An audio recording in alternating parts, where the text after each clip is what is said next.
Cassie's POV. Bago naging makintab na marmol ang inaapakan ng mga paa ni Cassie, bako-bako at maputik na eskinita ang kanyang nakasanayan. Bago naging mamahaling pabango ang amoy ng kanyang paligid, amoy ng usok ng sigarilyo, maasim na pawis at umaalingasaw na alak ang gumigising sa kanya gabi-gabi. Nasaan ang pera? Sinasabi ko sa'yo, Cassie, wag mo akong sinusubukan. Alam ko sumweldo ka sa pinapasukan mong kapihan. Isang malakas sa sampal ang nagpatalsik sa kanya sa sulok ng kanilang maliit na kusina. Ramdam niya ang pagpatak ng pulang likido mula sa kanyang labi. Ang kanyang ama nakatayo sa kanyang harapan. Namumungay ang mga mata dahil sa magdamag na inuman at pagkatalo sa sugal. Ang kamao nito nakataas pa rin, handang bumitaw ng isa kung di makuha ang gusto. Wala na po pa.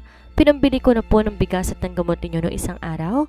Umiiyak na pakiusap niya habang nakasandal sa marupok na dingding na gawa sa plywood.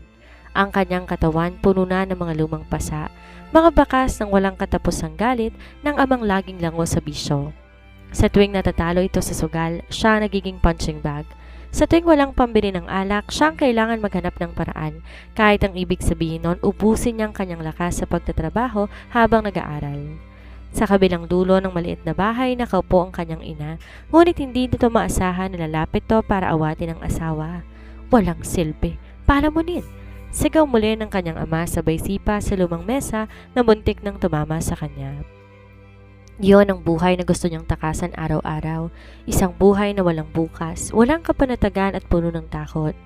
Kaya naman na isang hapon pumaradang isang sasakyan sa tapat ng kanilang makipot na daan, tila bumigat ang langit para sa kanya.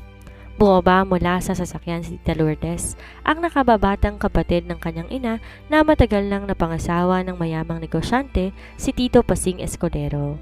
Nang makita ni Tita Lourdes ang itsura ng bahay, ang sugat sa labi ni Cassie at ang walang pakialam na mukha ni Elena na abala pa rin sa pagsasugal, nag-init ang ulo ng matanda. Elena, anong klaseng buhay to? Pababayaan mo na lang bang mawala ang buhay ng sarili mong anak sa bugbog at gutom dahil sa mga bisyo ninyo? Galit na sigaw ng ginang.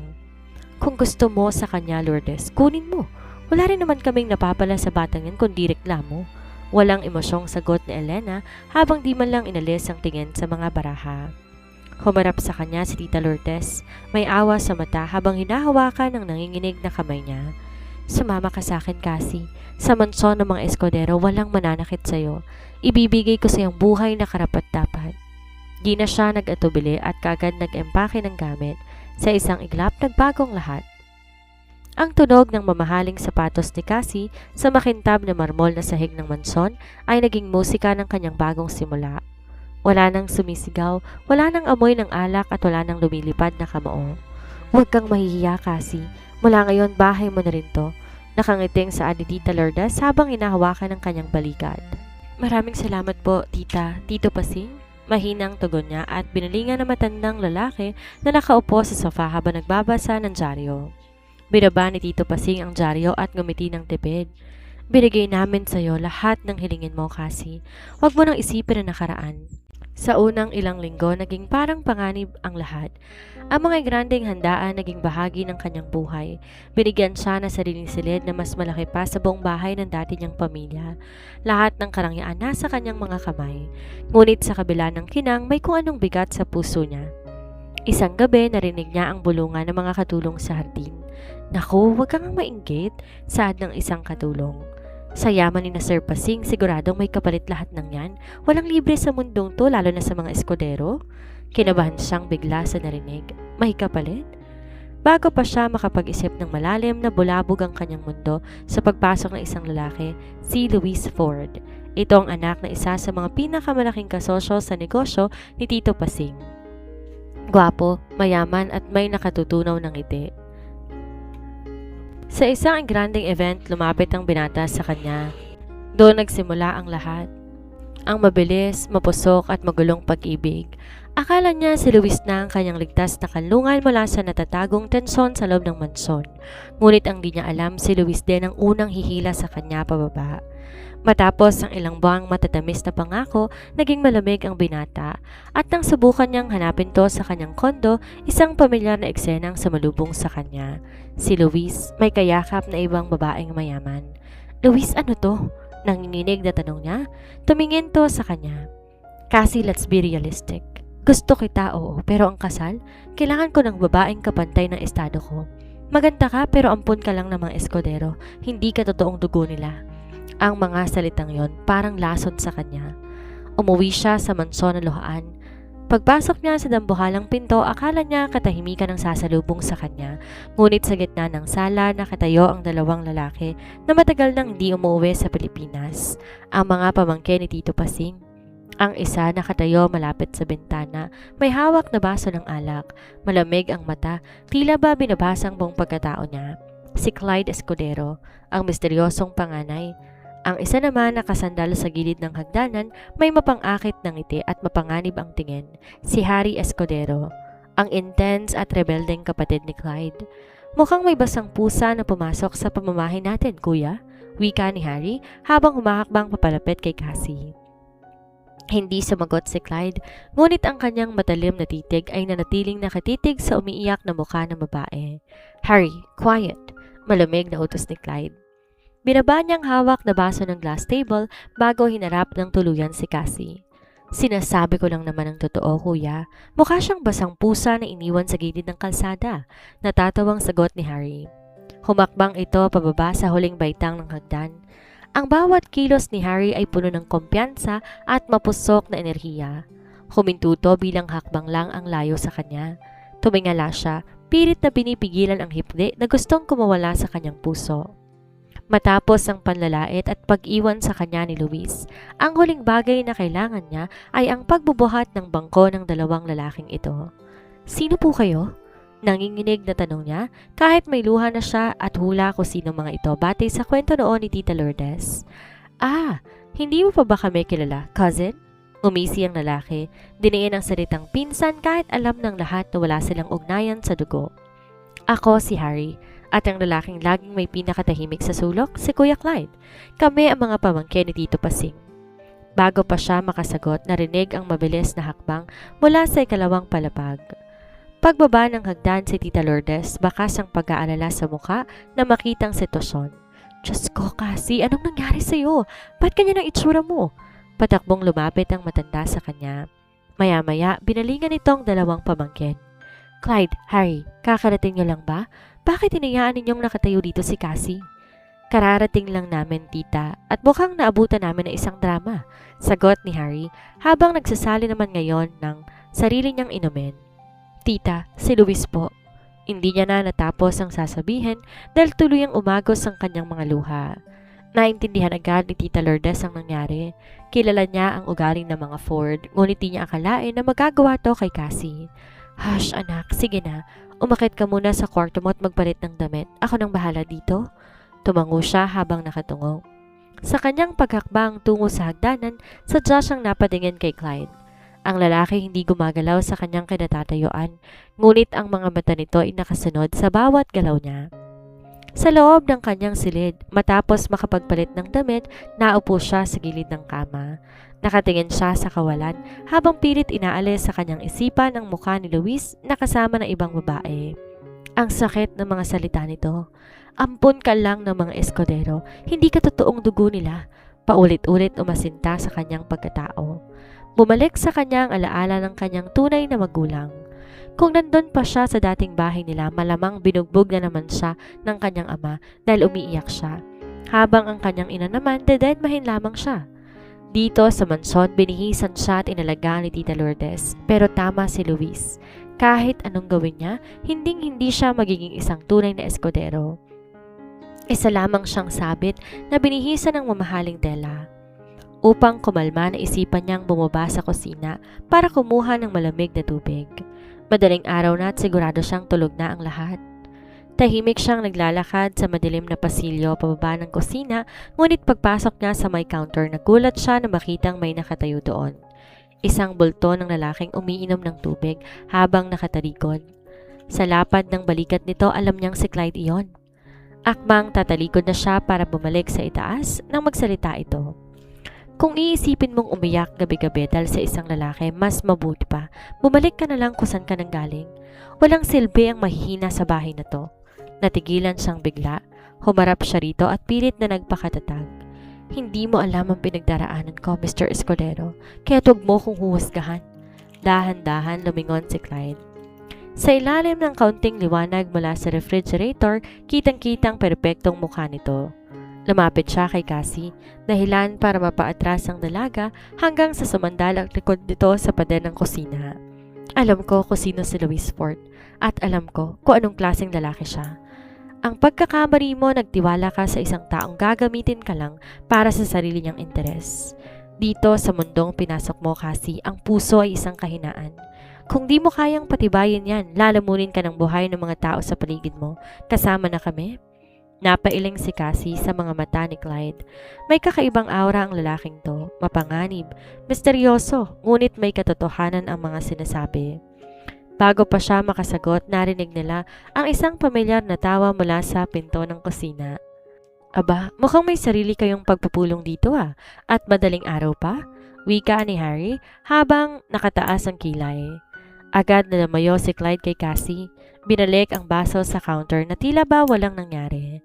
Matulog ka na, Harry, may meeting pa tayo bukas sa kumpanya? Nang maiwan sina Harry at Cassie, lumapit ang mas batang Escudero. May mapang-asar itong ngiti habang tinitingnan ang namumulang mukha niya. Huwag kang masyadong papadala kay kuya. Masyadong seryoso sa buhay yan. Bulong ng binata sabay haplo sa isang hibla ng buhok niya. Cassie na nahulog sa mukha nito.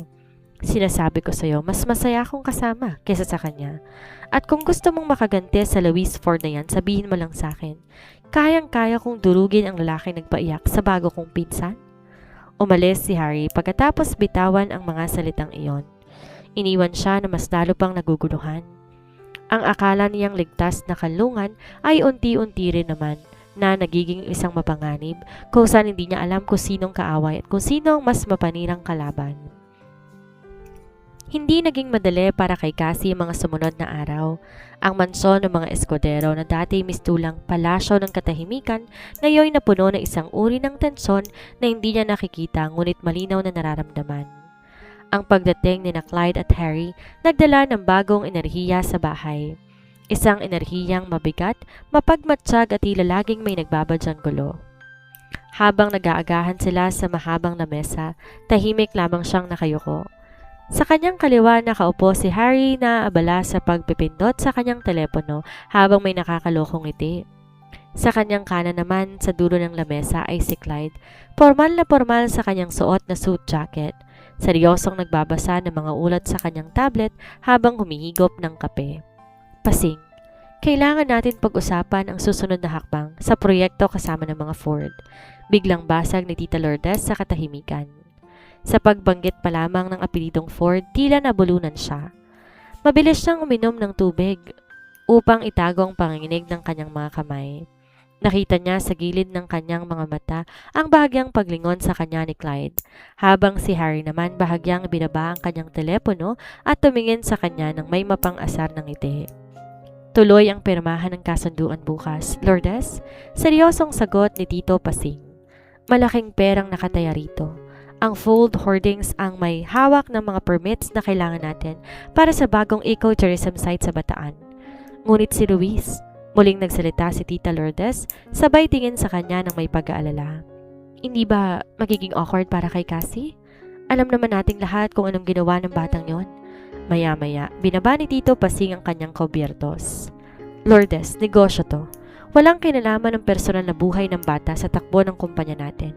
Cassie is a smart girl. Alam ko, naiintindihan niya na hindi natin po pwedeng isakripisyo ang bilyon-bilyong piso para lang sa isang away bata. Ang mga salitang away bata ay tila ba isang sampal sa kanya. Ang pagkasira ng kanyang puso, ang pag-iwan sa kanya, at ang pangmamalit sa kanyang pagkatao ay tinuturing lamang na isang simpleng away bata na hindi dapat makasagabal sa yaman ng mga Escudero. Napakapit siya na mahigpit sa kanyang palda sa ilalim ng lamesa. Tito Pasing is right, tita? Biglang sumingit si Clyde. Sa mundong ito ang emosyon ang sumisira sa negosyo. Kung di kayang harapin ni Cassie ang mga Ford, mas mabuting manatili na lang siya dito sa loob ng mansyon at wag nang lumabas. Kuya, masyado ka namang seryoso? Natatawang kontra ni Harry. Bakit hindi natin isama si Cassie bukas sa pirmahan ng kontrata? Mas masaya kung nandun siya. Tingnan natin kung gaano katapang ang Luis Ford na yon kapag nakita niyang nasa likod ni Cassie ang mga eskodero. Harry, tumigil ka. Saway naman ang ginang, ngunit bago pa lumala ang usapan, dahan-dahan na siyang tumayo. Excuse me po, busog na ako. Mauna na po ako sa kwarto. Mahinang paalam niya. Di niya na hinintay ang sagot ng mga ito. Mabilis siyang naglakad papalayo. Ramdam ang mabibigat na titig ng magkapatid na eskodero na sumusunod sa kanyang likuran. Kinabukasan, hindi siya sumama sa opisina, ngunit di niya kayang takasan ng tadhana dahil nung hapong yon, habang nagpapahangin siya sa malawak na garden ng mansyon, narinig niyang busina ng isang pamilya na sasakyan. Isang sports car ang pumarada sa tapat ng fountain. Bumaba mula roon si Luis Ford. May dala tong ilang folder ng mga dokumento. Mukhang inutusan to ng kanyang ama na ihatid ang ilang huling papeles para kay Tito Pasing. Nang makita siya ng lalaki, ni Luis na nakatayo sa may garden, natigilan to. Ngunit sa halip na mahiya o umiwas, unti-unting sumilay ang isang mayabang ng ngiti sa mga labi nito. Lumakad to patungo sa direksyon niya. Well, look who's here, ang prinsesa ng mansyon. Mapang-asar na bati ni Luis habang nakapumulsa ang isang kamay. Kamusta, Cassie? Umiiyak ka ba buong gabi nung iniwan kita? Humarap siya sa lalaki, pilit na itinatago ang sakit. Anong ginagawa mo rito, Luis? Ihatid mo ang mga papeles mo at umalis ka na. Wala tayong dapat pag-usapan. Galit ka rin pala, tumawa ang lalaki.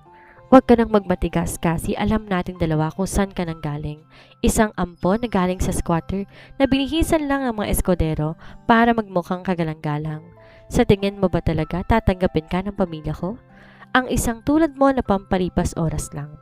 Manahimik ka, sigaw niya, kasabay ng pagtulo ng isang butil ng luha sa kanyang pisngi. Bakit? Masakit ba ang katotohanan? Lalo tong lumapit at hinawakan ng mahigpit ang braso niya. Tandaan mo to, Cassie. Kahit anong gawin mo, hindi ka magiging isa sa kanila. At kapag nagsawa na si Tita Lourdes, babalik ka rin sa putikan kung saan ka nga ba nanggaling. Bitawan mo siya. Isang malakas na boses ang pumainan lang mula sa likuran ng lalaki. Nilingon niya ang pinagmula ng boses. Doon sa may sliding door ng garden, galit na nakatayo si Clyde. Mabilis binitawan ni Luis ang braso niya. Bahagyang nabawasan ng kayabangan sa mukha nito nang makitang panganay na eskodero. Clyde, kakarating ko lang. May inihatid lang akong papeles para kay Tito Pasing. Hindi sumagot si Clyde sa sinabi ni Luis.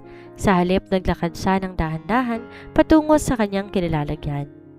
Nang makalapit, hindi si Luis ang tiningnan niya, kundi si Cassie. Pumasok ka sa loob, Cassie, utos niya.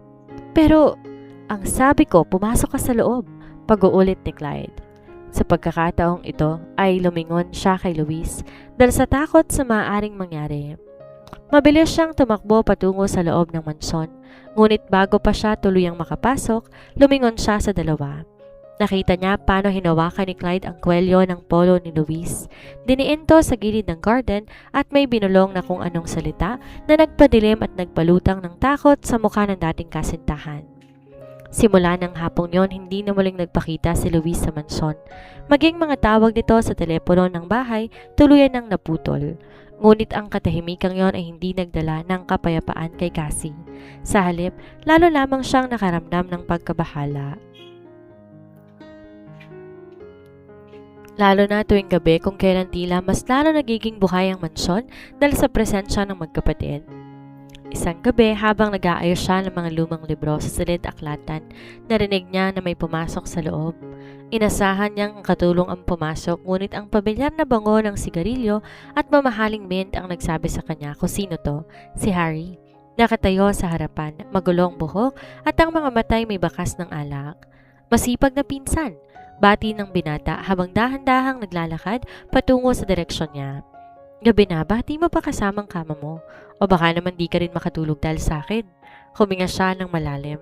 Pinagpatuloy ang pagpupuna sa cabinet. Marami lang akong ginagawa, Harry.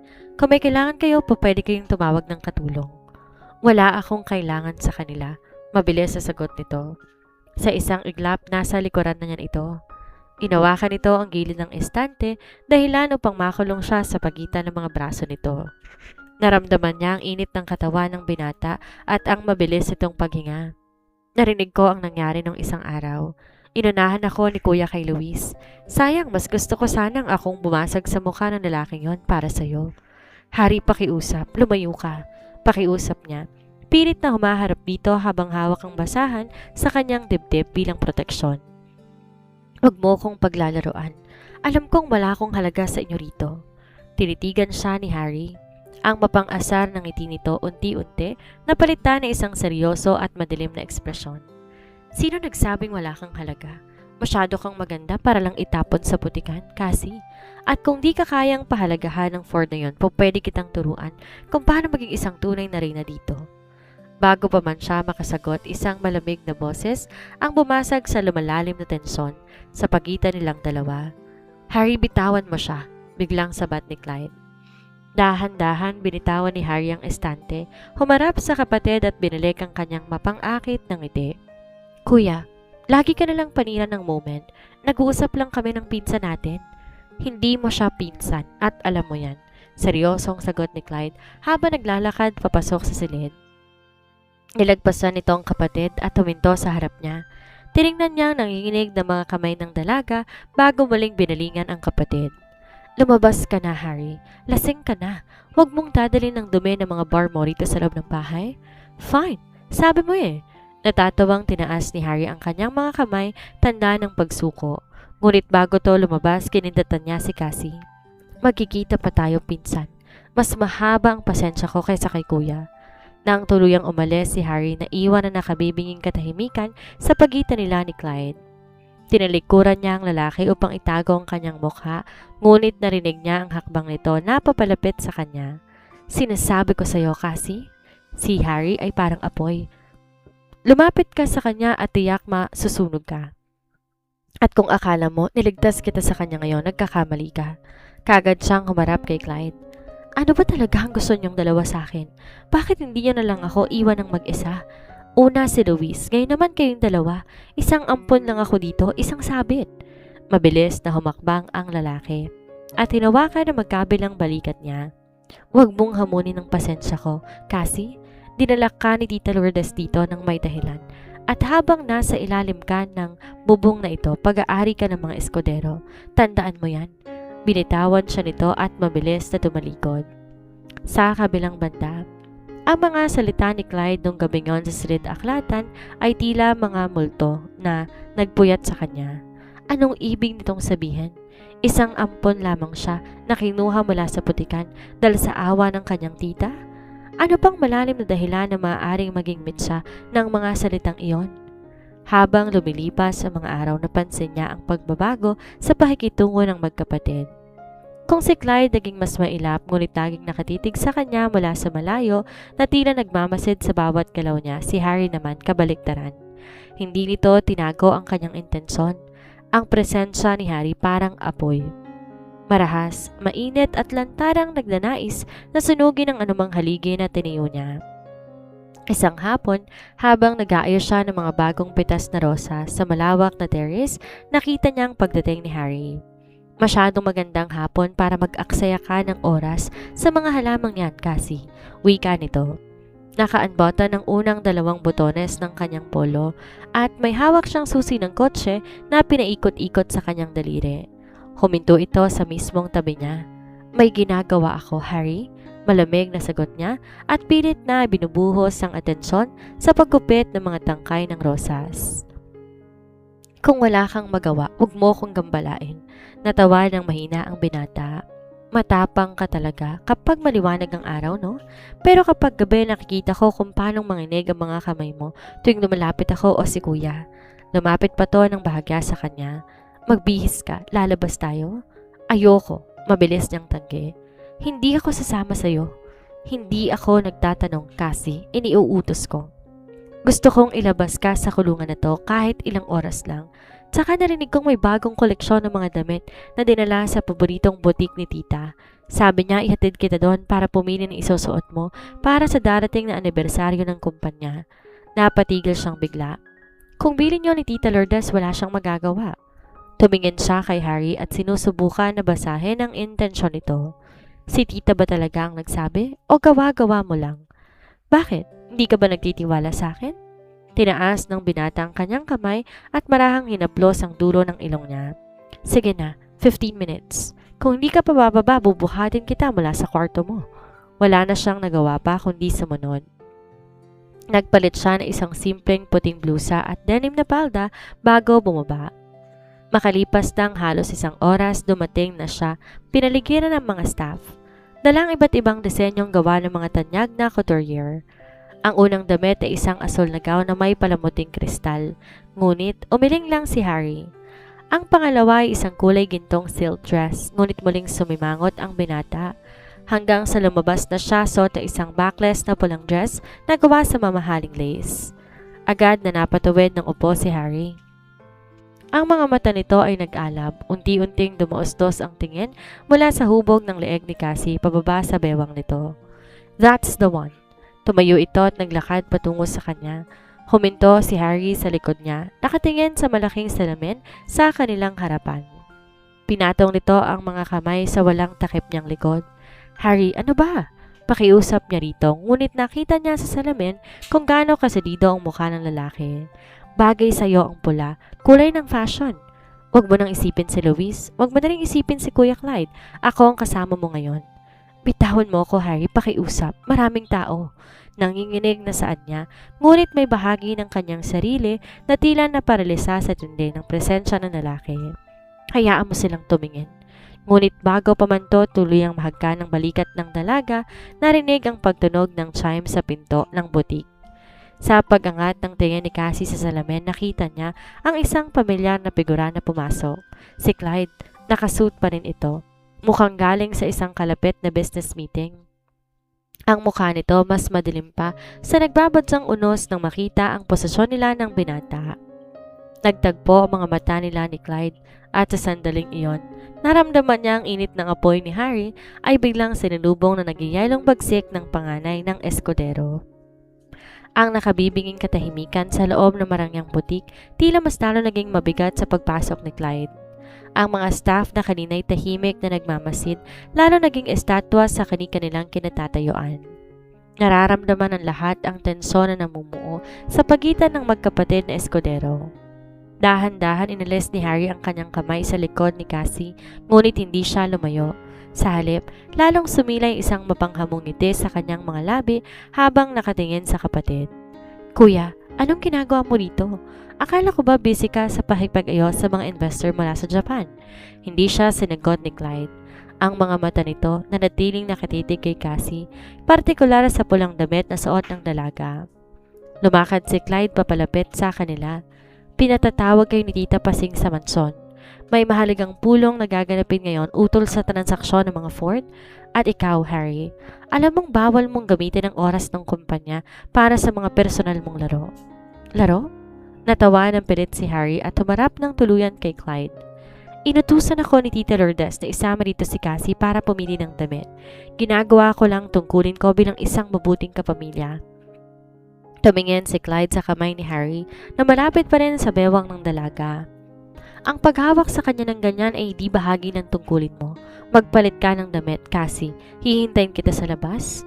Mabilis tumango si Cassie at halos patakbong pumasok sa loob ng fitting room upang takasan ang naglalagablab na titigan ng magkapatid. Habang nagpapalit siya ng kanyang simpleng damit, naririnig niya ang mahinang pagtatalo sa labas. Masyado kang protective sa kanya, kuya, wika ni Harry. Huwag mong sabing nagkaka-interes ka rin sa ampo ni Tita Lourdes. Wala kang alam, Harry. Kaya't malapit sa counter habang inaayos ang kanyang relo. Manahimik ka, sagot ni Clyde. Nang lumabas siya, wala na si Harry sa loob ng butik. Binayaran na rin ito ang pulang damit na pinili ng kapatid nito.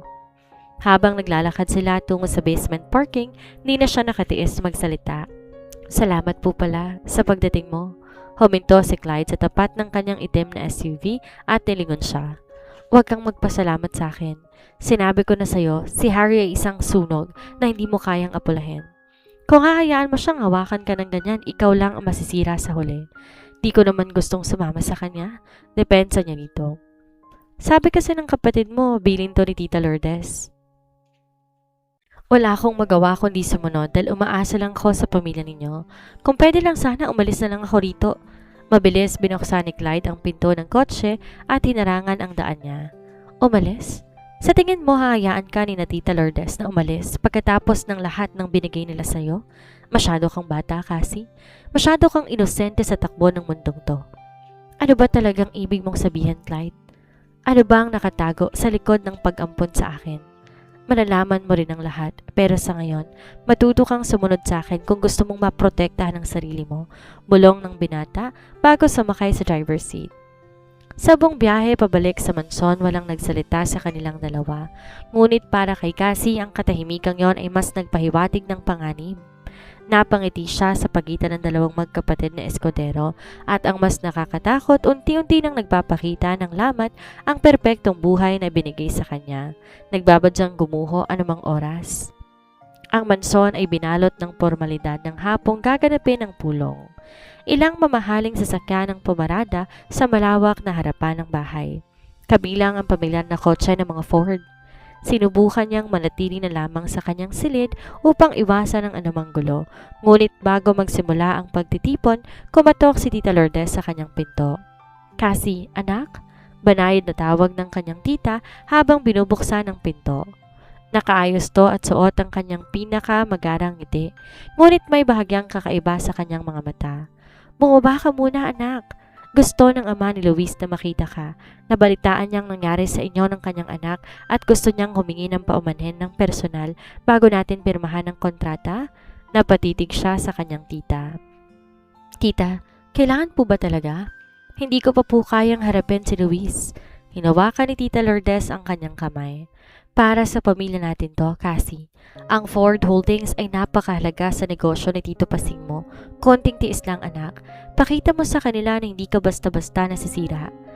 Dahil sa utang na loob na laging nakadagan sa kanyang pagkatao, wala siyang nagawa kundi sumunod. Nag-ayos siya ng kaunti at sumunod sa kanyang tita, pababa sa malawak na opisina sa unang palapag. Pagpasok niya, nakaupo na si Tito Pasing. Katabi nito si Clyde na seryosong nagbabasa ng kontrata. Sa tapat naman nila nakaupo ang ama ni Luis, si Don Teodoro Ford, at sa gilid nito ay si Luis na mukhang hindi mapalagay. Ngunit agad nagbago ang mukha na makita siya. Nakatayo naman sa may pader malapit sa bar cabinet si Harry. May hawak na baso at nakamasid lamang sa kanila. Ah! Ito na pala ang magandang si Cassie. Nakangiting bati ni Don Teodoro. Tumayuto at nakikipagkamay sa kanya. Inihingi ko ng paumanhin ang naging asal ng aking anak nung nakarang linggo, iha. Bata pa si Luis at kung minsan nagiging padalos-dalos sa mga desisyon. Maayos na po ang lahat, Don Teodoro. Mahinang sagot niya at pilit na huwag tinitingnan si Luis. Mabuti naman kung ganon, singit ni Tito Pasing. Ngayong maayos ng lahat sa pagitan ng mga bata, ay maaari na nating pirmahan ang huling bahagi ng kasunduan. Habang nagaganap ang pirmahan, nanatili siyang tahimik sa gilid, ngunit ramdamang matatalas na mga mata at titig sa kanya. Hindi lang mula kay Luis na tila may pinaplano, kundi muli rin kay Clyde na paminsan-minsan sumusulap sa kanya ng may malamig na pag-aalala, at kay Harry na lantarang tinatawanan ng awkward na sitwasyon. Matapos ang pirmahan, nagkaroon ng kaunting salo-salo. Humanap siya ng pagkakataon na makalabas para makahinga. Naglakad siya tungo sa madilim na bahagi ng hallway malapit sa silid-aklatan, ngunit bago siya makalayo, isang kamay ang biglang humila sa kanyang braso at sapilitan siyang pinasok nito sa sulok at mabilis sinarado ang pinto. Cassie, pakinggan mo ko. Kailangan nating mag-usap. Yung mga sinabi ko sa iyo noong isang araw, hindi ko sinasadya yun. Pinilit lang ako ng papa kong makipagkita sa modelong yon para sa imahe ng kumpanya. Bitiwan mo ako, Luis. Tapos na tayo. Pilit siyang nagpupumiglas, ngunit mas talong hinigpitan ng lalaki ang hawak sa kanyang balikat. Hindi, Cassie. Hindi mo naiintindihan. Lalong naging agresibo si Luis. Tinatakot ako ng mga eskodero. Si Clyde. Binalaan niya ako na kapag hindi ako lumayo sa'yo, sisirain niya ang kumpanya ng pamilya ko at si Harry. Pinagbantaan niyang buhay ko. Kasi sabihin mo sa kanila, mahal mo pa rin ako. Bumalik ka sa kanya, parang awa mo na. Bitawan mo siya, bago ko tuluyang baliin ng mga kamay mo. Isang boses ang bumasag sa dilim ng silid. Mabilis na lumingon si Luis at napabitaw kay Cassie. Mula sa anino ng pinto, lumakad papalapit si Harry. Ang mga matay nang nilisik sa galit. Di na nag-aksaya ng oras si Harry. Sa isang iglap, sinalubong niya si Luis sa isang napakalakas sa suntok sa mukha na nagpabagsak sa lalaki sa sahig. Harry, wag! Tili niya sa takot. Ngunit hindi nakinig si Harry. Hinila nito si Luis sa kwelyo at mulitong sinuntok. Sinabihan na kita, Ford. Wag mong hahawakan ng pag-aari ng mga eskodero. Ang ingay ng kaguluhan umaabot sa labas. Dahilan upang magsidatingan sina Tito Pasing, Don Teodoro, Tita Lourdes at si Clyde. Anong kaguluhan to? Galit na sigaw ni Tito Pasing nang makita ang dugo ang si Luis at ang galit na si Harry. Ang anak mo, Don Teodoro, pinasok ang kwarto para pilitin si Cassie. Mariing sagot ni Clyde na mabilis na lumapit sa kanya.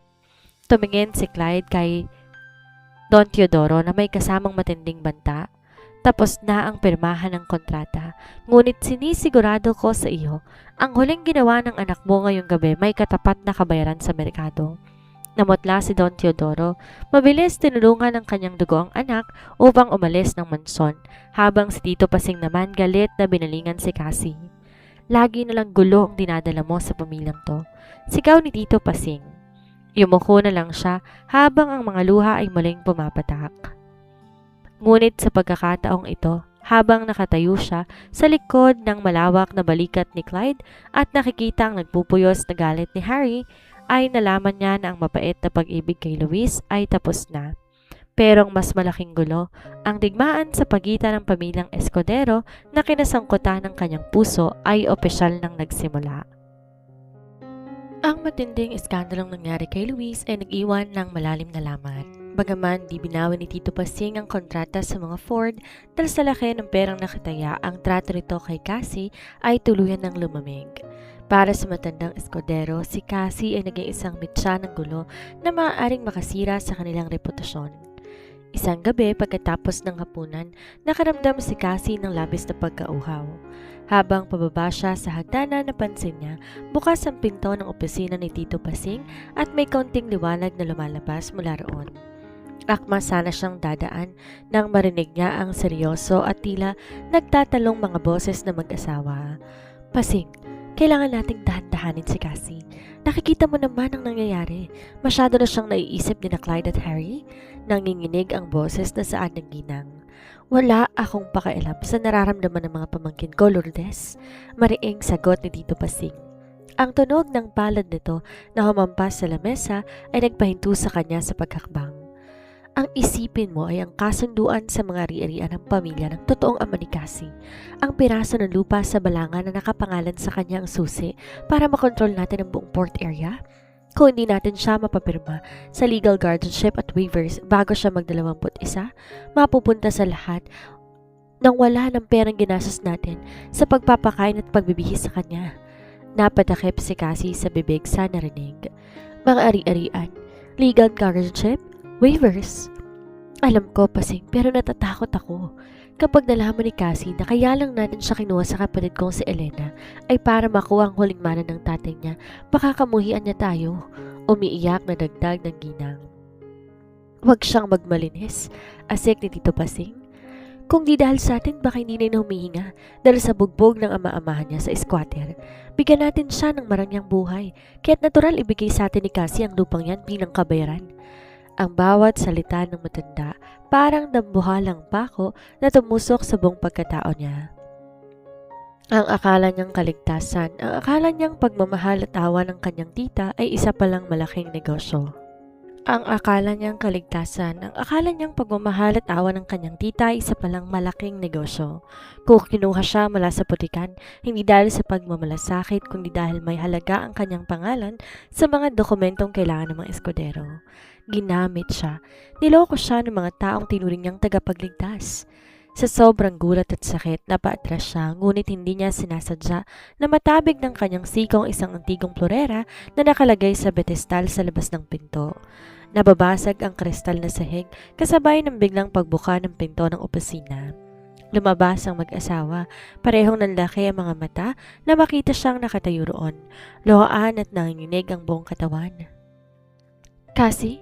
Nauutal na tawag ni Tita Lourdes. Akmang lalapit to ngunit mabilis siyang humakbang paatras. Huwag kayong lalapit sa akin, sigaw niya rito. Kaya pala binigay ninyong lahat ng hilingin ko. Kaya pala tinatawag ninyo akong swerte dahil gagamitin niyo lang pala ako. Kasi makinig ka muna. Tangkang pagpapakalma ni Tito Pasing. Ngunit bago pumantaw makalapit, may isang matangkad na figura ang humarang sa pagitan nila, si Clyde. Kakarating lang nito mula sa kumpanya, ngunit sa seryosong mukha nito at sa talas ng tingin sa kanyang tiyuhin, halatang naintindihan nito agad ang sitwasyon. Kasunod din itong pumasok si Harry na kaagad na nawala ang ngisi na makitang umiiyak siya. Tito Pasing, Tita Lourdes, tama na, malamig na utos ni Clyde. Hinarap niya si Cassie at sa unang pagkakataon, nakita ni Cassie ang kakaibang lambot sa mga mata ng misteryosong lalaki. Mag-empake ka ng mga gamit mo. Aalis tayo dito. Kuya, anong ibig mong sabihin? Singit ni Harry. Humakbang to papalapit at tinawakan ang braso niya. Saan mo siya dadalhin? Sa kondo ko. Sagot ni Clyde na hindi man lang tinitingnan ng kapatid. Hindi siya ligtas sa bahay na to. Hindi sa mga taong tingin sa kanya kontrata lamang. Tumingin siya sa magkapatid at sa kanyang mga tinitingalang kamag-anak. Ang buong mundo niya sa loob ng mansyon tuluyan ng gumuho ngayong gabi at ngayon wala siyang ibang pagpipilian kundi sumama sa lalaking hindi pa rin niya lubos na kilala. Sa kabilang banda, ang penthouse condo ni Clyde ay kabaligtaran ng malaking bahay ng mga eskodero. Kung ang mansyon ay klasiko at puno ng ginto, ang tahanan ni Clyde at moderno ay minimalist. Ngunit sa kabila ng karangyaan ng lugar, ang lamig na nananalaytay dito ay tila mas lalong nagpadama sa kanya ng kanyang pangungulila. Naupo siya sa gilid ng kama sa silid na binigay sa kanya ni Clyde. Yakap-yakap ang kanyang mga binti habang ang mga luhay patuloy na pumapatak. Ang bawat salita ni na Tito Pasing at Tita Lourdes paulit-ulit sumasariwa sa kanyang isipan. Ginamit lang siya. Ang akala niyang pag-ibig at pagkupkop ay isa palang malamig na transaksyon para sa isang pirasong lupa. Maya-maya, pumasok si Clyde. May hawak tong tasa ng mainit na gatas. Inumin mo to, kailangan mong magpahinga. Mainang saad niya habang nilalapag ang tasa. Naupo siya sa isang couch malapit sa kama, pinagmamasdan ng nanginginig na balikat ng dalaga. Alam mo ba? Mahinang tanong ni Cassie. Alam mo ba na kaya lang nila ako kinuha sa putikan ay para sa lupang iniwan ng tunay kong ama? Di agad sumagot si Clyde. Ang katahimikan nito ay sapat na upang makumpirma niya ang kanyang hinala. Natawa siya ng mapait habang pinapahid ang kanyang mga luha. Alam mo, lahat kayo alam ninyo. Pamilya kayo ng mga sinungaling. Nalaman ko lang ang tungkol sa Balanga Port property nung nakaraang buwan, Cassie. Seryosong depensa nito. At kaya ako bumalik mula sa ibang bansa para pigilan si Tito Pasing sa plano niya. Hindi ko gustong gamitin kanila. Mabilis siyang tumingala sa binata. Bakit? Ano namang pakialam mo sa akin? Hindi mo nga ako kilala bago to. Humakbang si Clyde papalapit sa kama. Dahil noong unang makita kita sa mansyon, nalaman kong pareho tayo, Cassie. Pareho tayong bilanggo ng kasakiman ng pamilyang to at ipinapangako ko sa'yo, hindi ko hayaang makuha nila ang natitirang proteksyon mo. Pero bago pa man siya makasagot, narinig nila ang isang malakas na kalabog mula sa labas ng unit. Ang digital lock ng pinto ng kondo, sunod-sunod ang tunog hanggang sa bumukas ito ng marahas. Clyde, ilabas mo si Cassie? Ang galit na boses ni Harry ay umalingaw-ngaw sa buong penthouse. Mabilis tumayo si Clyde at lumabas ng silid. Kasunod din siya na nanginginig sa kaba. Nakatayo sa malawak na sala si Harry, magulo ang buhok, nanlilisik ang mga mata at halatang kanina pa nag-aabang sa labas. Nang makita nito si Clyde na lumabas, lalong nag-alab ang galit sa mukha nito. Anong karapatan mong dalhin siya rito, kuya? Humakbang to papalapit, hinawakan ng kwelyo ng t-shirt ni Clyde. Kung gusto mo siyang iligtas kina Tito Pasing, bakit sa kondo mo? Bakit hindi sa akin o baka naman sinasamantala mo lang kahinaan niya para makuha mo rin kung anong gusto mo? Isang mabilis at malakas na hampas ang ginawa ni Clyde para alisin ang kamay ng kapatid sa kanyang kwelyo. Umalis ka dito, Harry. Lango ka na naman sa selos at galit. Hindi mo alam ang ginagawa mo. Alam ko ang ginagawa ko. Binalingan ni Harry si Cassie na nakatayo sa may pinto ng silid. Cassie, sumama ka sa akin. Huwag kang magtitiwala sa lalaking yan. Kala mo ba niligtas ka niya dahil mabuti siya? Mas mapanganib siya, Kuya Clyde, kaysa kay Tio Pasing. Gagamitin ka lang din niya. Harry, tumigil ka na, pakiusap. Umiiyak na pakiusap ng dalaga. Naguguluhan na sa takbo ng mga pangyayari. Hindi ako titigil, Cassie. Dahil unang araw pa lang, akin ka na. Sa sobrang emosyon, sumugod si Harry para saktan ng kapatid, ngunit sinalubong siya ni Clyde na isang matigas na harang. Nagpambuno ang magkapatid sa sahig ng sala, nagpapalitan ng mga santok na matagal nang kinuha ng galit at selos para sa atensyon ng isang babae. Stop it! Tama na! Tili niya, ngunit ang magkapatid na Escudero tila mga leon na nag-aaway sa kanilang teritoryo at ang laso ng pag-ibig at pagtataksil ay tuluyan ng sumira sa natitirang ugnayan ng kanilang pamilya. Natapos ang marahas na gabi sa pag-alis ni Harry nang may dugo sa labi. Ang katahimikang bumalik sa silid hindi nagdala ng kapayapaan kundi isang uri ng bigat na mas lalong nakabibingi. Nakatayo si Cassie sa gilid ng sofa, nakatingin kay Clyde na ngayon dahan-dahang nauupo habang nakasandal ang ulo sa leather. May bahid ng dugo ang gilid ng panga nito at ang kanyang paboritong itim na polo bahagyang napunit dahil sa tindi ng pambubuno nila ng kapatid. Clyde, mahinang tawag ganito.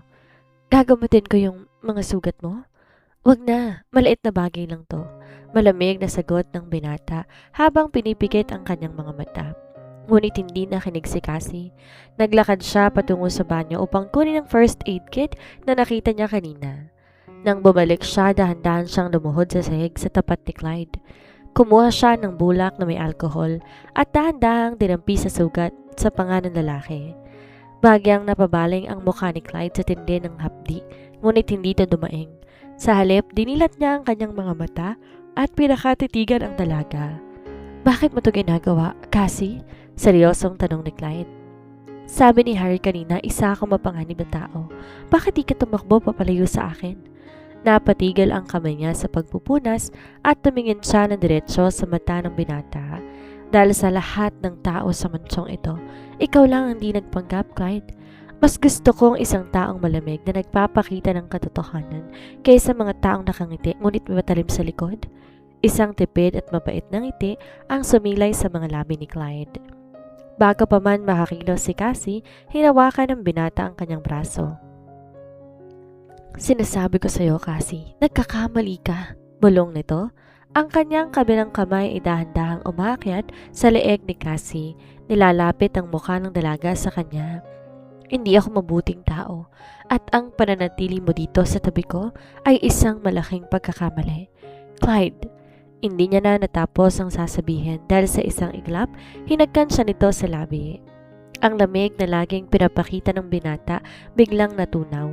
Napalitan na isang mapusok na apoy na humila kay Cassie sa isang mundong wala siyang kawala. Noong una, nagulat siya at tinangkang lumayo. Ngunit ang sakit ng pagtataksil ni Tita Lourdes, ang pagod sa buhay at ang kakaibang kalingang naramdaman niya sa bisig ni Clyde ang kanilang dahang-dahang humihiwalay sa kanila. Kapwa sila naghahabol ng hininga, nanatiling nakadikit ang kanilang mga noo. Ngayong gabi, Cassie, pinasok mo ng totoong impyerno, bulong nito sa kanyang mga labi. Dahil simula ngayon kahit anong mangyari, hindi na kita hayaang makawala mula sa akin. Binuhat siya ni Clyde patungo sa kama at doon, sa ilalim ng kumot, sa gitna ng isang bawal na pag-ibig, tuluyan ng sinakop ng mga bisig ng binata. Ang mga sumunod na linggo ay naging parang panaginip na may kasamang takot para kay Cassie. Ang penthouse ni Clyde naging isang lihim na sanktuaryo kung saan bawat gabi puno ng mga nakaw na sandali, mga bulong sa dilim at mga hagka na unti-unting nagiging mitsa ng kanyang pagkatao. Sa bisig ni Clyde, panandalian niyang nalilimutan ang katotohanang ginamit lang siya ng pamilyang Escudero. Ngunit tuwing sumisikat ang araw at umaalis si Clyde para bumalik sa kumpanya, bumabalik ang realidad. Alam niya na ang bawat yakap at halik ay may kaakibat na utang na kailangan niyang bayaran sa tadhana at ang utang na yon nagsimulang maningil isang hapon. Habang abala siya sa pag-ayos ng mga damit na nilabhan, tumunog ang intercom ng penthouse. Sa pag-aakalang si Clyde to na nakalimutan ng kanyang keycard, mabilis niyang sinagot ang tawag. Ma'am, may naghahanap po sa inyo dito sa lobby. Ang pangalan po ay Elena. Saad ng boses ng receptionist mula sa kabilang linya. Kaagad niyang nabitawan ang hawak niyang damit. Ang kanyang ina, puno ng kaba at nagbabalik na takot. Bumaba siya sa lobby ng condominium. Doon, sa marangyang velvet na sofa, nakaupo ang kanyang ina. Sa tabi nito ay isang pamilyar na figura na nagpabilis ng tibok ng puso niya, si Harry. Nakatayo to sa gilid ng counter, may mapang-asar ng ngiti sa mga labi nang makitang gulat sa mukha niya. Cassie, anak! Patakbong lumapit ang kanyang ina at niyakap siya. Diyos ko, salamat at nahanap kita. Sabi nitong si Sir Harry, tinago ka raw din to ng pinsan niya. Inalis niya ang mga kamay ng ina sa kanyang balikat at binalingan ng lalaki. Harry, ano to? Bakit mo dinala ang nanay ko rito? Ibinaba nito ang suot na sunglasses. Ginagawa ko lang ang tama, Cassie. Noong isang araw nalaman kong nag-imbestiga si Kuya Clyde tungkol sa nakaraan mo, kaya naisipan kong unahin siya. Mas maganda kung sa mismong nanay mo manggagaling ang katotohanan, di ba? Anong katotohanan? Nanginginig ang boses na tanong niya bago binalingan ng kanyang ina. Huminga na malalim ang matanda, may bakas ng hiya, ngunit mas matindi ang kislap ng kasakiman sa kanyang mga mata. Cassie, ang tungkol sa lupa sa Balanga, hindi totoong inampon ka ni na Lourdes dahil sa awa, at hindi rin totoo na ang tatay mong si Tomas ang tunay mong ama? Tila binalot ng yelo ang buong katawan niya sa narinig. Ano? Ang tunay mong ama ay si Don Rodolfo Escudero, ang panganay na kapatid ni Pasing at ng tatay ni na Clyde. Naging kabit niya ako bago to pumanaw sa aksidente 20 taon ang nakakaraan. Bago siya nawala, iniwan niya sa iyo ang pinakamalaking porsyento ng ari-arian ng mga Escudero, kasama ng port property sa Balanga, Bataan. Pero dahil sanggol ka pa noon, tinago ko ang katotohanan dahil tinakot ako ni Pasing. Pinilit niya akong pakasalan si Tomas para magmukha kang anak ng mahirap. Napaupo siya sa narinig. Ang kanyang buong buhay ay isang napakalaking kasinungalingan. Kaya ka kinuha ni Lourdes, patuloy ng kanyang ina. Lumuhod to sa tapat niya at hinawakan ang kanyang nanginginig na tuhod. Dahil nalaman niyang malapit ka ng mag-21 taong gulang. Kapag sumapit ang kaarawan mo, otomatiko, ililipat sa pangalan mo ang mga ari-arian. Kaya kanila binihisan ng marangya para pirmahan mo ang waiver na naglilipat ng lahat ng yaman mo sa kanila. Kaya kanya dinala dito sa kondo niya hindi dahil sa pag-ibig, kundi dahil gusto niyang unahan si Tito Pasing na makuha ang pirma mo. Ginagamit ka lang din niya. Ang mga hagkan niya sa'yo gabi-gabi, kabayaran lang yon para sa bilyong-bilyong pisong ari-ari ang nakapangalan sa'yo. Hindi totoo yan. Umiiyak na umiiling siya. Tinakpan ang kanyang mga tenga habang kanyang puso unti-unting nadudurog. Naisip niya ang mga mata ni Clyde, ang matatamis na pangako nito noong isang gabi. Ang akala niyang pag-ibig ay isa lamang palang mapanganib na patibong ng nakaraan. Lahat sila, sina Luis, Tito Pasing, Tita Lourdes, Harry at maging si Clyde, ay lumapit sa kanya para sa isang bagay. Ang yaman na hindi niya kailanman ninais. Naiwan siya sa gitna ng lobby habang si Harry nakamasid sa kanyang pagbagsak, handang saluhin ang mga piraso ng kanyang nadurog na puso. Nang gabing yon, pumasok si Clyde sa penthouse, dala ang karaniwang presensya, ngunit agad yung napalitan ng pagtataka na makitang madilim ang buong sala. Walang bukas na ilaw maliban sa liwanag ng buwan na tumatagos mula sa dambuhalang glass wall na nakaharap sa syudad. Sa gitna ng kadiliman nakaupo si Cassie sa sahig. Sa kanyang harapan sa ibabaw ng glass table, nakalatag ang ilang lumang dokumento at ang legal guardianship papers na kinuha niya sa mansyon noon. Kasama isang pirasong papel kung saan nakasulat ang pangalan ng kanyang tunay na ama, Rodolfo Escudero. Cassie, bakit nakaupo ka dyan sa dilim? Tanong ni Clyde habang kinakapa ang switch ng ilaw. Huwag mong bubuksan ang ilaw, anya rito. Kita niyang napatigil ang binata at dahan-dahang binaba ang kanyang briefcase, naglakad patungo sa kinalalagyan niya. Nang mapansin nito ang mga papel sa mesa, bahagyang nangunot ang noo nito. Pumunta dito si Harry kasama ng nanay ko, o ang babaeng nagpapanggap na nanay ko sa loob ng 20 taon. Panimula niya at dahan-dahang tumingala upang salubungin ang titig ng binata. Totoo ba, Clyde? Anak ako ni Don Rodolfo Escudero. Pinsan ninyo ko sa dugo? Huminga na malalim si Clyde bago sumagot. Oo, totoong lahat ng yon. Isang mapait na tawa ang kumawala sa mga labi ni Cassie. At ang pagdadala mo sa akin dito, ang mga halik mo, Ang mga yakap mo no isang gabi habang sinasabi mong hindi mo ko hayaang makawala lahat ng yon para sa pirma ko? Para makuha mong lupain sa bataan bago pa ako mag-21 at maunahan ka ni Tito Pasing? Yumuko ang binata. Humakbang to papalapit at tinangkang hawakan ng balikat niya. Kasi makinig ka sa akin. Nung una, oo ang ari-arian ng dahilan kung bakit kita binabantayan. Pero ang pananatili mo rito, ang nararamdaman ko sa'yo ngayon, wag mo akong hawakan. Sigaw niya habang mabilis na tumatayo. Huwag mong dumihan ang katawan ko ng mga kasinungalingan mo. Akala ko ikaw ang kaligtasan ko, Clyde. Akala ko ikaw lang ang naiiba sa kanila. Pero mas masahol ka pa pala dahil ginamit mo ang puso ko para makuha ang gusto mo. Wala kang pagpipilian, Cassie. Mariing bawi ni Clyde. Hinawakan ito ng mahigpit ang magkabilang braso niya upang pilitin siyang makinig. Kung hindi mo pipirmahan ang waiver sa akin, sapilitan kang kukunin ni Tito Pasing. Gagamitin na lang batas para ideklara kang walang kakayahan sa pag-iisip upang silang humawak ng yaman mo. At si Harry, kaya niya dinala ang nanay mo rito ay para sirain tayo dahil gusto niyang mapunta ka sa kanya kapalit ng pagtalikod niya sa mana ng pamilya. Napatitig siya sa binata. Kung mananatili siya kay Clyde, isa siyang kasangkapan sa negosyo na binihisa ng pag-ibig. At kung babalik siya kay Tito Pasing, habang buhay siyang ibibilanggo at gagamitin. At kung kay Harry naman siya sasama, magiging premyo siya ng isang mapanirang laro ng selos. Isang pagpili na walang panalo. Bawat daan may kapahamakan at bawat lalaking nakapaligid sa kanya may dalang pagkasira. Iwanan mo muna ako, Clyde. Pakiusap. Gusto ko lang mapag-isa. Tinitigan siya ni Clyde ng matagal. May lungkot at galit sa mga mata ng lalaki, ngunit alam nitong wala itong magagawa sa ngayon para bawiin ang tiwalang tuluyan ng nagkapira-piraso. Dahan-dahan itong binitawan ng braso niya. Nasa kwarto lang ako. Huwag mong iisiping tumakas, Cassie, dahil kahit saan ka magpunta, hahanapin ka ng pangalang Escudero. Huling bili ni Clyde bago naglakad palayo. Nang maiwan siyang mag-isa, napatingin siya sa madilim na kalangitan sa labas. Bukas ang huling yugto ng kanyang laro at alam niya, upang makaligtas, kailangan niyang matutong maging kasing talas at kasing sama ng mga taong nagnanais na sumira sa kanya. Ang gabi ay lumipas na parang isang mahabang parusa. Habang nakaupo siya sa gilid ng kama, pinagmamasdan niya ang kanyang sariling mga kamay.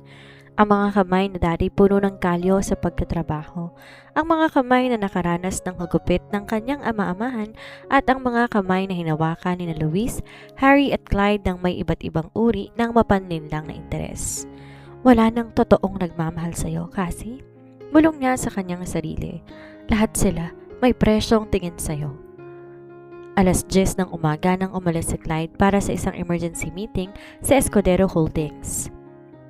Bago to lumabas, tumayo to sa tapat ng kanyang silid. May mga bodyguard sa lobby, Cassie. Huwag mong susubukang umalis. Gagawan ko ng paraan lahat ng to pagbalik ko. Anito bago umalis. Nang masigurado ni Cassie mag-isa na siya, tumayo siya. Alam niya hindi siya po pwedeng manatili doon na parang premyong naghihintay kung sinong eskuderong mananalo sa bidding ng kanyang buhay. Naglakad siya patungo sa kusina. Kinuha ang kanyang lumang telepono na itinago sa ilalim ng cabinet. May isang tao siyang kailangan tawagan. Isang tao na alam niyang desperado ring makuha siya para sa sarili nitong interes. Harry, panimula niya nang sagutin ng kabilang linya ang tawag. Cassie? Bakas ang gulat at mabilis sa tuwa sa boses ni Harry. Tumatawag ka, nasan ka? Iniwan ka ba ng magaling kong kuya? Sunduin mo ko. Walang emosyon na utos niya rito. Gusto ko nang umalis dito pero may kondisyon ako. Kahit ano, Cassie, sabihin mo lang. Mabilis sa sagot ng kabilang linya. Gusto kong tulungan mo kung makapunta sa darating na event ng pamilya bukas ng gabi, ang anibersaryo ng kumpanya. Doon ko pipirmahan ang waiver na gusto ninyong lahat, pero gagawin ko yun sa harap ng maraming tao kung saan makikita ng lahat kung anong klaseng pamilyang meron kayo. Natawa na mahina si Harry sa kabilang linya. Isang tawang puno ng kagalakan dahil sa pag-aakalang sa wakas, nakuha niya ng panalo laban sa kanyang kuya. Sabi ko na nga ba, may dugong eskodero ka talaga. Sige, susunduin kita sa fire exit ng basement. Ako ang bahala sa mga tao ni Clyde. Makalipas ang 2 oras, matagumpay siyang nakalabas sa penthouse sa tulong ng mga tauhan ni Harry na umabala sa mga bodyguard ni Clyde. Pumasok siya sa sasakyan ng lalaki at naghintay sa madilim na bahagi ng basement parking. "Welcome back, my queen," anito habang mabilis pinatakbo ang sasakyan palayo. Tinignan niya si Cassie ng may pag-angkin. "Huwag kang mag-alala. Kapag nasa akin ang pirma mo pagkatapos ng event bukas, ibibigay ko sa'yo ang kalahati ng halaga ng port property. At higit sa lahat, makukuha mo ko." Hindi sumagot si Cassie. Dinaling niya ang kanyang tingin sa bintana ng sasakyan. Ang laso ng selos ni Harry ang gumawa ng paraan para makatakas siya kay Clyde. Ngunit alam niya ng pakikipagsabuatan kay Harry ay isang uri ng kapahamakan. Ginagamit niya to para makaganti, habang si Harry naman ginagamit siya para talunin si Clyde. Ngunit ang hindi alam nito, habang nakatira siya sa bahay nito para sa gabing yon bagong event, may isa pang lihim na pagkilos ang nagaganap. Habang natutulog si Harry dahil sa kalasingan, matapos magdiwang sa kanyang panalo, dahan-dahan siyang bumangon. Naglakad siya patungo sa sala kung saan siya pansamantalang itinago. Doon, sa ibabaw ng lamesa, nakita niya ang laptop ni Harry na nakabukas. Nag-iwan ang lalaki ng mga dokumento tungkol sa pakikipag-ugnay nito kay Louise Ford. Nang buksan niyang email, tuluyan ng nadurog ang natitirang tiwala niya sa mundo. Nakasulat sa email na si Harry ang nagbayad kay Louise para magpanggap na nagtataksil kay Cassie nung una upang sa ganon masira ang relasyon nila at pumasok to bilang tagapagligtas. Ang eksena sa kondo ni Louise, lahat ng yon script na sinulat ni Harry. At ang mas masakit, may mga mensahe rin mula kay Clyde na nag-aalok kay Tito Pasing ng mas mataas na share sa ibang kumpanya kapalit ng paglipat ng guardianship niya sa pangalan nito. Lahat sila magkakasabwat. Ang bawat luhang tinuon niya sa kanyang unan, ang bawat sakit na nararamdaman niya mula kay Louise ay bahagi lamang ng isang malaking pustahan ng magkakapatid at magkakamag-anak. Napahawak siya sa kanyang dibdib, pinipigilan bawat hikbi na gustong kumawala. Ang pagtataksil ng pamilyang Escudero ay sagad hanggang buto. Tiningnan niya ang hawak ng USB, mabilis kinopya lahat ng files mula sa laptop. "Akala ninyo hawak ninyo ako sa leeg?" bulong niya habang ang kanyang mga mata tuluyan ng naging matibay. "Bukas ng gabi, sabay-sabay tayong sasalubong sa impyerno." Ang event ng isang barangyang 5-star hotel ay punong-puno ng kinang, musika at bango ng kapangyarihan. Narito ang ibang mayayaman sa bansa, mga politiko, dambuhalang negosyante at mga sikat na personalidad. Lahat nakasuot ng kanilang pinakamagarang kasuotan para sa ika-25 anibersaryo ng Escudero Holdings. Sa gitna ng bulwagan, nakatayo sina Tito Pasing at Tita Lourdes, formal na bumabati sa mga panauhin na tila ba silang pinaka-puri-puring pamilya sa bansa. Di kalayuan sa kanila nakatayo si Clyde, hawak ang isang baso ng champagne, ngunit ang kanyang mga mata hindi nakapokus sa selebrasyon. Lumalagablab ang galit at pag-aalala sa kanyang mukha, simula nang matuklasan niyang tinakas ng kanyang kapatid si Cassie mula sa kanyang kondo. "Huwag kang masyadong lumingon, kuya. Baka mapansin ng mga bisita na may kulang sa pamilya natin," biglang sulbot ni Harry. Lumakad to papalapit sa kanya. "Nasaan si Cassie, Harry? Sinasabi ko sa'yo huwag mong subukan na gamitin ang gabing to para sa mga kahangalan mo." "Kahangalan?" Natawa ng mahina si Harry. "Mamaya kuya, makikita mo kung sino sa atin ang tunay na nagwagi. Lalabas ang prinsesa kapag tamang oras na."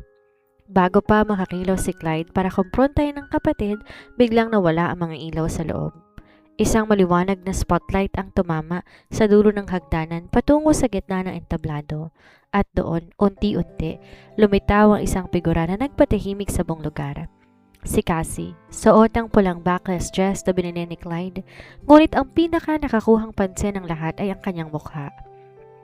Wala nang inosente at takot na Cassie na dating umiiyak sa gilid ng daan. Napatingin si Tito Pasing at Tita Lourdes sa kanya, kapwa na mutla na makita ang kakaibang aura ng dalaga. Maging si Clyde natigilan, napakong tingin sa babaeng unti-unting bumababa sa hagdanan na parang isang renang handang magpataw ng hatol. Lumakad siya patungo sa podium sa unahan ng entablado kung saan nakalagay ang mikropono para sa formal na talumpati ng pamilya. Tumingin siya sa dambuhalang screen sa kanyang likuran, pagkatapos sinarap ang mga tao sa unahan sa kanyang harapan. "Magandang gabi sa inyong lahat," panimula niya. Ngayong gabi, pinagdiriwang natin ang ika-25 anibersaryo ng Escudero Holdings, isang kumpanya na tiniyo sa ibabaw ng yaman, karangyaan, at napakaraming kasinungalingan. Nagkaroon ng bulungan sa mga bisita. Mabilis sumakop ang kaba sa mukha ni na Tito Pasing. "Kasi, bumaba ka dyan!" Pasigaw na utos si Tito Pasing mula sa ibaba, ngunit hinarangan to ng mga tauhan ng hotel na lingid sa kanyang kaalaman, binayaran na pala ni Cassie gamit ang sarili niyang pera. "Alam ko marami sa inyong nagtataka kung sino ko," patuloy niya bago tinitigan ng diretso si Clyde. Pagkatapos ay si Harry at sa huli si Louise Ford na nakatayo rin sa isang sulok kasama ng kanyang ama. "Ako si Cassie Escudero, ang tunay at nag-iisang anak ng yumaong si Don Rodolfo Escudero, ang tunay na may-ari ng lupain at port area sa Bataan na kasalukuyang pinagmamalaki ng kumpanyang to." Isang malakas na bulungan ang namuo sa loob ng venue. Ang mga mamamahayag na nandoon agad nagunahan sa pagkuha ng larawan. At ngayong gabi, bago ko pirmahan ang waiver na matagal nang hinihiling ng aking pamilya, ngumiti siya ng mapait habang sinalpak ang USB sa laptop na nakakonekta sa dambuhalang projector. "Gusto ko munang makita ninyo kung paanong pinatakbo ng pamilyang to ang kanilang negosyo." Sa isang iglap, nagbago ang malaking screen sa likod niya. Lumabas doon ang mga email at bank transactions na nagpapatunay na binayaran ni Harry si Louise Ford upang saktan at pahiya siya para pumasok si Harry bilang tagapagligtas. Kasunod noon ang mga legal na dokumento ni Clyde na nagpapakita ng plano nitong manipulahin ang guardianship niya upang maagaw ang Bataan property mula kay Tito Pasing.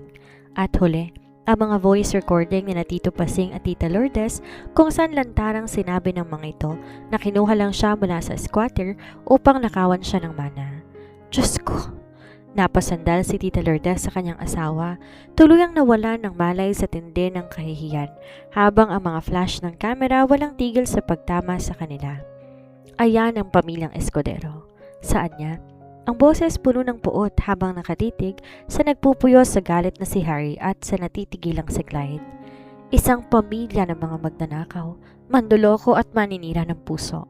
Akala nyo hawak nyo ako sa leeg dahil sa utang na loob, pero ngayong gabi sinisira ko ang inyong pangalan kasabay ng pagdurog ninyo sa buhay ko. Binitawan niya ang mikropono na lumika na isang matalim na ingay sa buong venue. Sa gitna ng kaguluhan ng mga sumisigaw na reporters at ng pagbagsak ng mga Escudero, naglakad siya pababa na entablado. Nasa lubong niya ang tingin ni Clyde.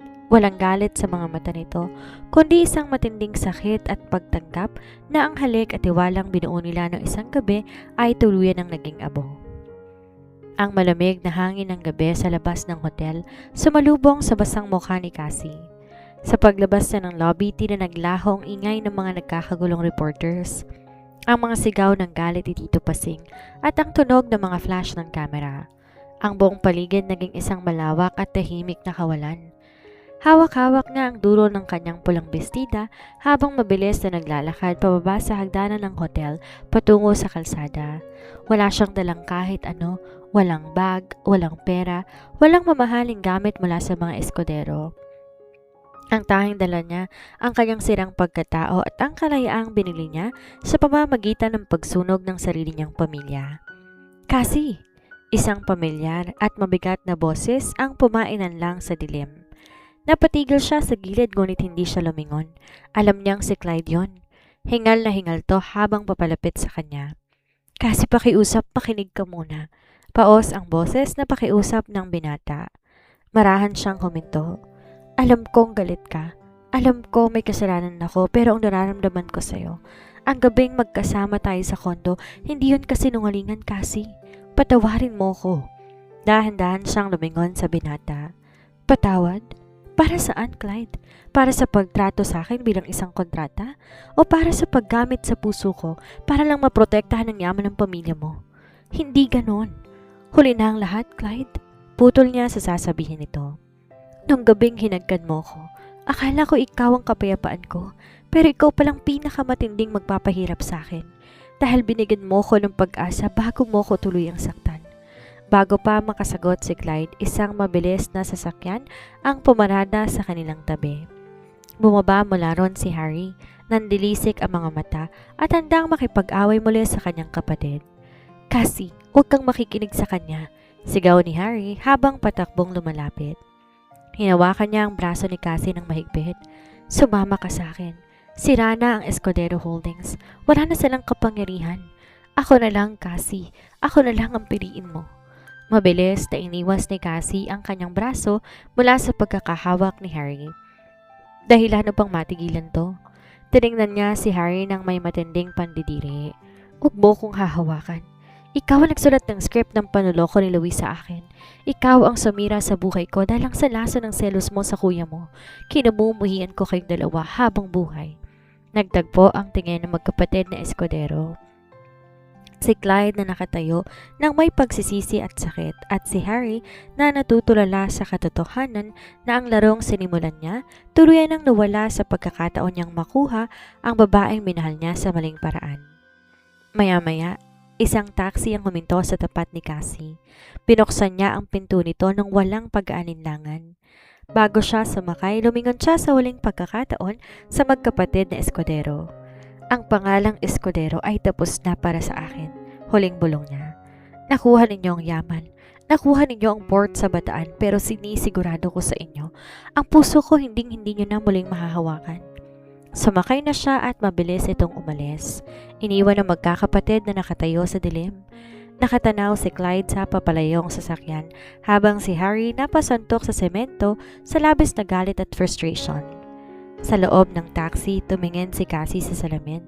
Ang kanyang pulang bestida may bahid na ng dumi at ang kanyang mukha ay basang-basa ng luha. Ngunit habang lumalayo siya sa mansyon, sa hotel at sa magkapatid na Escudero, may isang bagong damdamin ang sumilang sa kanyang puso. Isang matinding pagnanais na bumangon muli, hindi na bilang isang inosenteng ampon, kundi bilang isang babaeng handang bumalik balang araw upang bawiin lahat ng ninakaw sa kanya. Dito na po nagtatapos ang unang kabanata ng kwento ni Cassie. Pasensya na po kung nabitin kayo sa pakikinig. Gusto ko po sanang mas pagandahin ang huling kabanata ng kwento. Ito po ang konting pasilip sa susunod na kabanata. 7 taon matapos matagpuan ang katahimikan, muling nagulo ang buhay ni Cassie nang magbalik ang 3 lalaking minsang naging bahagi sa kanyang nakaraan. Si Harry, ang lalaking tinulak siya palayo at nag-aral sa ibang bansa, ay nagbalik sa paniniwalang ito na ang tamang panahon upang ipaglaban ang kanyang pag-ibig. Si Luis, kahit kasal na kay Margaret, ay hindi mapigilang buhayin muli ang kanilang nakaraan. Si Clyde, na ngayon wala ng karelasyon matapos sa isang masakit na hiwalayan, ay napagtantong di kailanman nawala ang pagmamahal niya kay Cassie. Samantala, si Harold, ang kanyang tapat na kaibigan, ay matagal nang naghahangad na higit pa sa pagkakaibigan. Sa gitna ng nagbabalikang alaala, mga pag-ibig na hindi tuluyang naglaho at mga damdaming matagal na tinago, sinong pipiliin ni Cassie? Ang lalaking tinulak niya palayo, ang lalaking may asawa na, ang lalaking muling nagbalik, o ang lalaking hindi kailanman umalis sa kanyang tabi?